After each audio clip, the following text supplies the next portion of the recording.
بر صغیر پاک و ہند کے لوگ خاص طور پہ اور سنی اور عقیدہ لوگ، ہم اولیاء کو کرامت کے ذریعے جانتے ہیں۔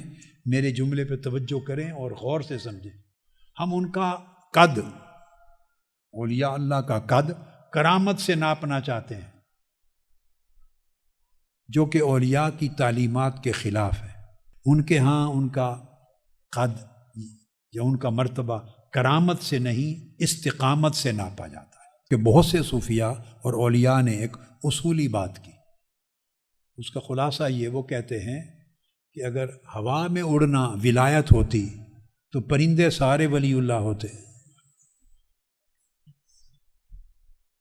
دریاؤں پہ چلنا اگر کرامت ہوتی، ولایت ہوتی، تو مچھلیاں ساری ولی اللہ ہوتی۔ ولایت کبھی بھی اسلام کی تاریخ علم میں کرامت سے نہیں ناپی جاتی تھی، ولایت ہمیشہ استقامت سے ناپی جاتی۔ حضرت بایزید بستامی رضی اللہ تعالیٰ عنہ، ان کو خبر ملی کہ دور فلاں ایک قصبے میں ایک ولی اللہ ہے، اہل اللہ ہے۔ آپ نے اپنے تلامذہ کو، مریدین سے فرمایا کہ چلو، اللہ کا دوست ہے اس قصبے میں، اس سے ملاقات کے لیے جاتے ہیں۔ اللہ کے دوست اللہ کے دوستوں سے ملاقات کے لیے جاتے تھے۔ آپ میری بات سمجھیں، کامن رشتہ کیا تھا دونوں میں؟ اللہ کا۔ اب ہم نے اس ذات کو، اللہ کو، درمیان سے نکال دیا اور آپس میں ہی ہو گئے۔ اس کا نتیجہ کیا ہوا ہے؟ کوئی ولایت کا دعوے دار، پہلی بات تو یہ ہے کہ ولی کبھی دعوے دار نہیں ہوتا تھا۔ ولایت نام نفی دعویٰ کا ہے۔ حضرت بایزید بستامی نے کہا اپنے مریدین کو، چلیں بھائی، خبر ملی ہے وہاں اللہ کا ایک دوست رہتا ہے، اس سے ملنے چلتے ہیں۔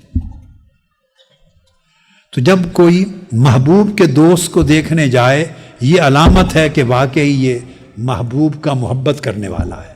تلامذہ کو، مریدوں کو لے کے دور سفر کر کے ملنے گئے، میں کی نفی ہو گئی نا۔ اب دوسرے اینڈ پر ایک واقعہ ہے اسی کا۔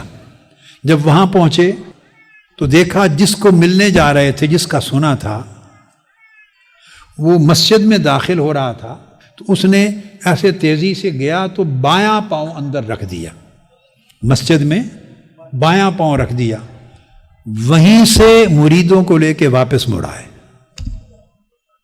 پھر ملے نہیں۔ آپ دیکھیں اب اولیاء اور صوفیاء کے ہاں اصل قدر و قیمت کس شے کی تھی؟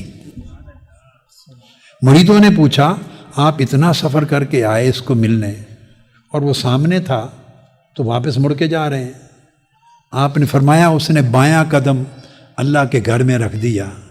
جس کو محبوب کے گھر کا ادب نہیں ہے، اسے محبوب کا ادب کیا ہوگا؟